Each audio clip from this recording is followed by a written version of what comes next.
বেড়াতে যাই না। এই কড়া বর্ষার দিনে গাঁয়ে গেলে কেমন হয় বলো তো? তুমি ভালো কথা বলছো গোপাল। অনেক দিন হলো বাবা আর মানুষের মুখ দেখি না।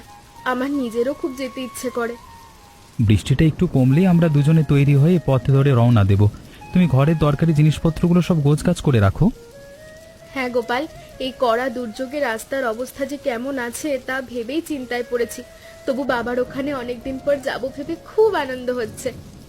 রাস্তায় কাদা জল পার হতে একটু কষ্ট হবে ঠিকই, তবে আমরা সাবধানে পা ফেলে সঠিক সময় বাড়িতে ঠিক পৌঁছে যাব। তবে তুমি জলদি নিজের বাটির সব মুড়িটুকু খেয়ে নাও গোপাল। আমি ঘরের জানলার কবাটগুলো বন্ধ করে দরকারি কাজগুলো ঝটপট করে ফেলি। তুমি কোনো তাড়াহুড়ো করো না সাবিত্রী। বৃষ্টির তোর একটু কমুক, তারপর আমরা দুজন একসাথে পথ ধরে আনন্দের সাথে রওনা দেব, ঠিক আছে? হ্যাঁ গোপাল, বাবা আমাদের দেখলে যে কত বেশি খুশি হবেন তা ভেবেই তো আমার মনটা উথাল পাথাল করছে। দিদি, বিলে বন্যার করা জল একেবারে পুরোপুরি উপচে পড়েছে। রমেশ কাকার এত বড় বেগুন ক্ষেতটা জলের তলায় তলিয়ে যাচ্ছে। এ কি বলছিস নবীন? বেগুন ক্ষেতের পরিচর্যা করা আমাদের বিশ্বস্ত রতন কাকা কোথায় গেল? ওনার তো এই দুর্যোগে খেতেই থাকার কথা। রতন কাকা করা জ্বরে একেবারে বিছানায় পড়ে ছটফট করছে দিদি। রমেশ কাকা একলা মানুষ হয়ে ওদিকে পুরোপুরি দিশাহারা হয়ে পড়ছে। রমেশ বাবা একা মানুষ হয়ে বেগুন ক্ষেত সামলাবেন নাকি রতন কাকাবাবুর সেবা করবেন? উনি তো বিপদের মধ্যে পড়ে গেছেন। হ্যাঁ জামাইবাবু, রমেশ কাকা বিপদে পড়ে তোমাদের দুজনকে খবর দিয়ে জলদি বাড়িতে ডেকে পাঠালেন। চলো জলদি রওনা দিই। নবীন, তুই কাঠের বেঞ্চে একটুখানি জিরিয়ে নে। আমরা এখনই দর্জি পোশাকের ছোট গাঁটরিটা বেঁধে তোর সাথে বের হয়ে পড়ছি। নবীন, তুমি আর একদম সময় নষ্ট করো না। আমরা প্রস্তুত হয়ে গেছি। চলো আমরা কাদা জল ভেঙে রমেশ বাবার বাড়িতে যাই। হ্যাঁ জামাইবাবু, জলদি চলো, পথ তরি। না হলে সন্ধ্যার আধার নেমে এলে বানের এই জলের তরে পথ কঠিন হয়ে যাবে। নবীন, সামনের এই বড় সাঁকোটা তো বানের জলের তোরে একেবারে ভেসে গেছে। এখন আমরা কোন পথ ধরে ওপারে যাব বলো তো? জামাইবাবু, ডান দিকের উঁচু আলের পথটা ধরে একটু ঘুর পথ পার হলেই আমরা রমেশ কাকার ভিটে বাড়ির কাছে পৌঁছে যেতে পারবো। নবীন, তুই আগে পা ফেলে দেখ তো, কাদা জলের নিচে কোথাও আবার কোনো গর্ত বা ধারালো গর্ত নেই তো? না দিদি, আর তোমরা আমার পেছনে পেছনে সাবধানে চলে এসো। এই পথের বাঁক পার হলেই রমেশ কাকার বাড়ি দেখা যাবে। সাবিত্রী, তুমি আমার হাতটা শক্ত করে ধরে রাখো।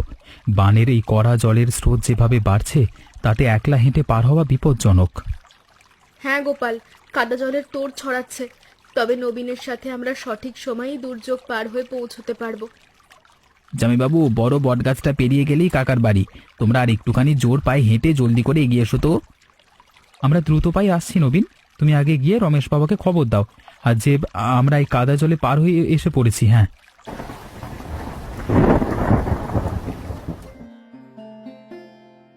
তোরাই চরম করা দুর্যোগ আর হাঁটু জল ভেঙে অবশেষে বাড়িতে পৌঁছালি মা। তোদের দেখে আমার বুকের ভেতরের চিন্তা কিছুটা কমলো। বাবা আপনি একদম বিচলিত হবেন না। আপনি সাবিত্রীকে সাথে নিয়ে রতন কাকাবাবুর ঘরে যান আর ওনার কড়া জ্বরের ভালো তদারকি করুন। কিন্তু বাবা গোপাল, বিলে বানের জল যেভাবে হু হু করে বাড়ছে তাতে ক্ষেতের সেই সোনার মতো ফলানো এত বড় বেগুন ক্ষেতটা যে পুরো ভেসে যাবে। আপনি ক্ষেতের চিন্তা একেবারে ছেড়ে দিন বাবা। আমি আর নবীন মিলে এখনই বিলে গিয়ে এই বেগুন ক্ষেত সামলানোর সব ভালো ব্যবস্থা করছি। এই দুর্যোগের সময় তোরা এসে আমার মাথায় ভরসা দিলি বাবা। তোদের এই বড় উপকারের কথা আমি জীবনভর কোনোদিন ভুলবো না। বাবা, তুমি নিজের মনকে আর কষ্ট দিও না। আমি রতন কাকার মাথায় জলপট্টি দিয়ে ওনার সেবার সব ব্যবস্থা করছি। তোরা সাবধানে বিলে যাস বাবা। চারিদিকের আইলগুলো বানের ঘোলা জলে পিচ্ছিল হয়ে আছে, পা যেন একদম পিছলে না যায়। জামাইবাবু দেখো, আলগুলো কেটে দিতেই জমি থাকার জল, এই বানের জল কেমন তত্তর তত্তর করে ক্ষেত চারি নিচের দিকে চলে যাচ্ছে। হ্যাঁ নবীন, জল নেমে যাওয়া ভালো লক্ষণ, কিন্তু ভালো করে চেয়ে দেখো, কাদা জলে ডুবে থেকে বেগুন গাছগুলোর গোড়া একেবারে পচতে শুরু করেছে। সত্যি তো জামাইবাবু, গাছের পাতাগুলো রং ফ্যাকাশে হয়ে গেছে, শিকড়ে যেন কেমন পচন ধরে সব নরম হয়ে আসছে। কাদা জলের তীব্র পচন রোগ এভাবে ছড়িয়ে পড়লে কড়া খাটুনিতে ফলানো রমেশ বাবার সবকটা গাছই কিন্তু একেবারে পুরোপুরি নষ্ট হয়ে যাবে। এখন এই বিপদের দিনে আমরা কি করতে পারি বলো তো জামাইবাবু? কোনো সঠিক চিকিৎসা না করলে তো গাছগুলো বাঁচানো যাবে না। নবীন, আজকে রাতটুকু কাটলেই কালকে সকালে আমরা দুজনে হাট থেকে কড়া পচননাশক ওষুধ এনে এই পুরো বেগুন ক্ষেতের গোড়ায় ভালো করে স্প্রে করব। একদম ঠিক বলেছো জামাইবাবু। জল শুকিয়ে এলে গাছে ভালো ওষুধ ছাড়লেই সব গাছ আবার আগের মতো তরতাজা সবুজে উঠবে। তবে চলো নবীন, আইল শেষে কোণে জমে থাকা জলটুকু ভালো করে ছেঁচে ফেলে আমরা ঘরের পানে পা বাড়াই। আলো যে নিভে আসছে।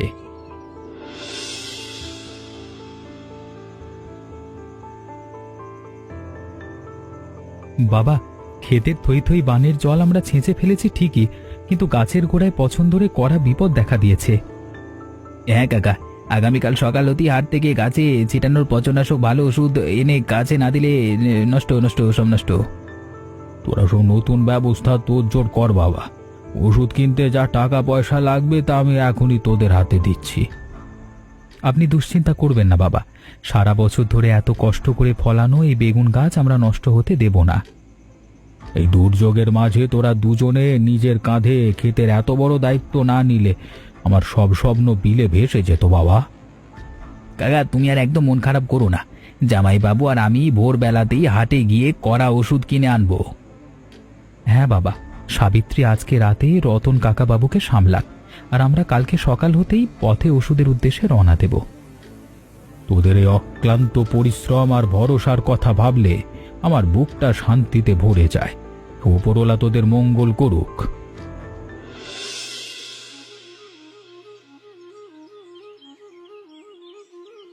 ওরে বাবা গোপাল, তোরা সকালে উঠে ক্ষেতের এত বড় পছনের কাজ একা হাতে সামলাচ্ছিস? আমার তো ঘরে শুয়ে মন মানছিল না। রতন কাকাবাবু, আপনার গায়ে তো এখনো কড়া জ্বর রয়েছে, আপনি এই কাদা জলের কাছে এসে অমন কষ্ট করছেন কেন বলুন তো? রতন কাকা, তোমার তো এখন ঘর থেকে বিশ্রাম নেওয়া উচিত গো। ঘরে থেকে আমরা দুজনে মিলে ক্ষেতের সব ব্যবস্থা ঠিক করে ফেলবো। তোরা তো নতুন ছেলে বাবা, তোদের কাজের অভিজ্ঞতার অভাব রয়েছে। আমি মানে কাদা গাছের এবার ভালো একটা কড়া ওষুধের নাম লিখে দিচ্ছি। আপনি ভালো কথা বলেছেন রতন কাকাবাবু, আপনার তো এই গাছের কাজে বছরের পর বছর জমে থাকা অভিজ্ঞতা রয়েছে। এই কাগজের নামটা নিয়ে হাটে যা বাবা। এই কড়া পচননাশক ওষুধ এনে গাছে দিলেই ক্ষেতের সব গাছ একদম নতুন করে সেরে উঠবে।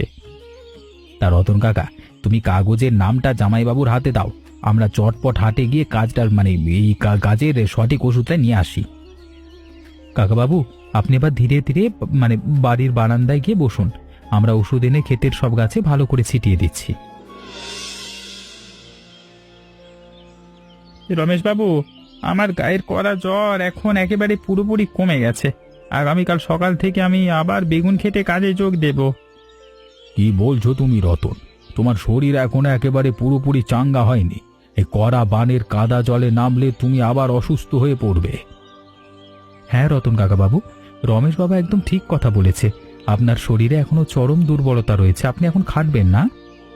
ওরে বাবা গোপাল, সারা জীবন ধরে ক্ষেতের বেগুনের গাছগুলো আমি নিজের হাতে আগলে রেখেছি রে বাপ, ঘরে বসে থাকতে কষ্ট হয় তো।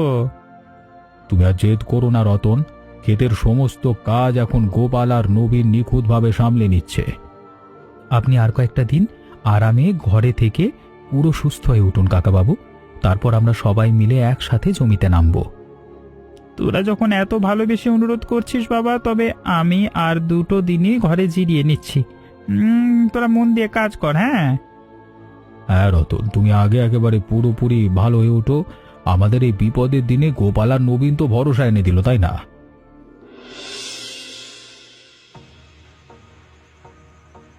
বাদ কি তবে একেবারে ভেঙে গেল? হ্যাঁ, এত জল হুট করে মাঝরাতে করতে গেল।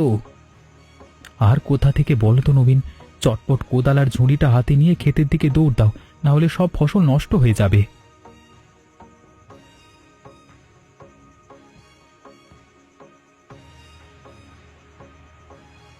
ওরে গোপাল, ওরে নবীন, তোরা মাঝরাতে এই কড়া অন্ধকার আর বর্ষার জলে তোরে কোদাল নিয়ে কোথায় যাচ্ছিস বাবা? বাবা, বিলের বানের জল জমে গেছে, আমরা দ্রুত গিয়ে ক্ষেতের চারপাশে উঁচু করে কাদার আল তৈরি করছি। তোরা একা একা এই ঘোর অন্ধকারে অত বড় কাজ করতে পারবি না বাবা, থাম তোরা, আমিও তোদের সাথে ক্ষেতের আলি চললাম। রমেশ কাকা, তুমি আর এই কড়া রাতে মানে ভিজে কষ্ট করো না, জামাইবাবু আর আমি মিলে সব ব্যবস্থা মানে ঠিকই করে ফেলবো। না রবিন, এত বড় বিপদের দিনে তোদের একলা ছেড়ে দিয়ে আমি ঘরে চুপচাপ বসে থাকতে পারবো না। তবে আপনি বড় টর্চটা সাবধানে ধরে আমাদের পথ দেখান বাবা। আমরা দুজনে কোদাল চালিয়ে ক্ষেতের আল উঁচু করে দিই।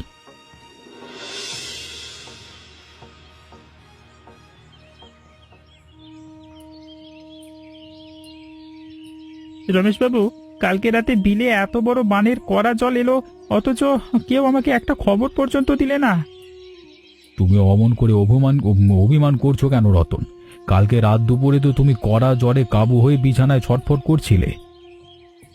আমাকে বুড়ো আর অকেজো ভেবে একেবারে পর করে দিয়েছো রমেশবাবু, যে বিপদের দিন আমাকে ডাকতেও ভুলে গেলে। এ কি কথা বলছেন রতন কাকাবাবু? আপনি তো এই রমেশ বাবু মানে আমাদের বাবার সংসারের সব বিপদ আপদের পরম সারা জীবনের বিশ্বস্ত সঙ্গী। হ্যাঁ রতন, কড়া জ্বর নিয়ে তুই ভিজে ভিজে আবার অসুস্থ হয়ে পড়বি বলি তোকে না ডেকে আমরা নিজেরাই গেছিলাম। এত ভালোবাসিস আর এত চিন্তা করিস বলি মনটা অপরাধ বোধে ভুগে ব্যাকুল হয়ে উঠেছিল।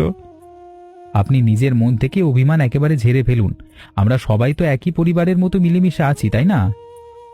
তুমি আর রাগ করো না, তুই জলদি চাঙ্গা হয়ে ওঠো, তারপর আমরা সবাই মিলে আবার ক্ষেতের কাজ সামলাবো।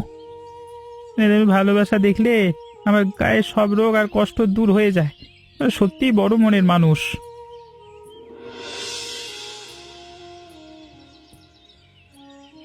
নবীন, দেখো আমাদের এই কড়া পরিশ্রমের ফল কেমন চমৎকার মিষ্টি ফলল। এত বড় আর সুন্দর বেগুন গাছে ঝুলে আছে। হ্যাঁ যাইবো, বানের জল নেমে যেতেই আর ওষুধ সেটাতেই সব পচন কেটে গিয়ে এত চমৎকার সব তাজা ফলন ফিরে এলো। বাবা, আমরা এই বড় বড় 2 ঝুড়ি ভর্তি সতেজ বেগুন আর আজকে হাটে নিয়ে গিয়ে ভালো দামে বিক্রি করে আসবো। এ কি বলছো বাবা? তুমি আমার জামাই মানুষ হয়ে বাজারে গিয়ে সস্তা বেগুন বিক্রি করবে, লোকে কি বলবে? লোকে কে কি বললো তা দিয়ে আমাদের কোনো কাজ নেই বাবা। নিজেদের ঘাম ঝরানো কড়া পরিশ্রমের ফসল বিক্রি করতে কোনো লজ্জা নেই। যাইবার তো খাঁটি কথা বলেছে রমেশ কাকা, আমরা দুজন মিলে হাটে যাব আর আনন্দের সাথে সব বিক্রি করব। বাবা, আপনি ঘরে গিয়ে সাবিত্রীকে বলবেন আজকে যেন আনন্দের সাথে ভালো রান্না বান্নার একখানা মস্ত তোড়জোড় শুরু করে দেন। তোরা যখন এত ভালোবেসে বলছিস বাবা, তবে আজকে হাট থেকে আমি ভালো মাছ এনে তোদের জন্য খাবারের আয়োজন করছি। হ্যাঁ বাবা, আমরা চটপট হাটে গিয়ে এই বেগুন ভালো দামে বেচে একবারে বিজয়ের হাসি নিয়ে ঘর ফিরে আসব। আপনি নিশ্চিন্ত থাকুন।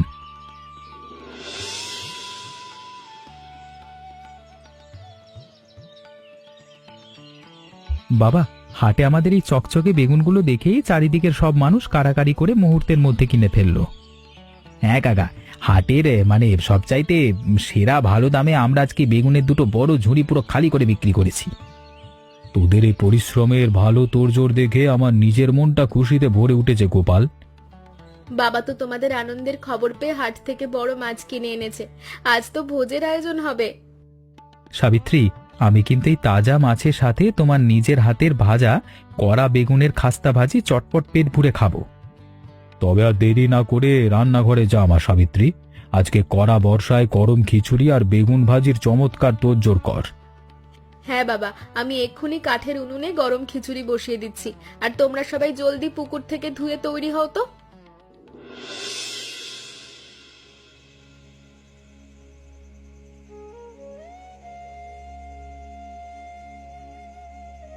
ওরে মা সাবিত্রী, তোর হাতের এই গরম খিচুড়ি আর সতেজ ক্ষেতের বেগুন ভাজি খেয়ে তো আমার গায়ের সব কষ্ট দূর হয়ে গেল। যাইবো, রমেশ কাকারি সোনার বেগুন ক্ষেতের কাজ সামলাতে কিন্তু আমাদের বেশ চমৎকার একটা অভিজ্ঞতা হলো। হ্যাঁ নবীন, আমার তো এই জীবন আর ক্ষেতের কাজ এত বেশি ভালো লেগেছে যে প্রতি কড়া বর্ষায় আমি এখানে ছুটে আসব। তুই পরম আপনজনের মতো আমার এই চরম বিপদের দিনে পাশে না দাঁড়ালে আজকে আমরা একেবারে পুরোপুরি নিঃস্ব হয়ে যেতাম বাবা।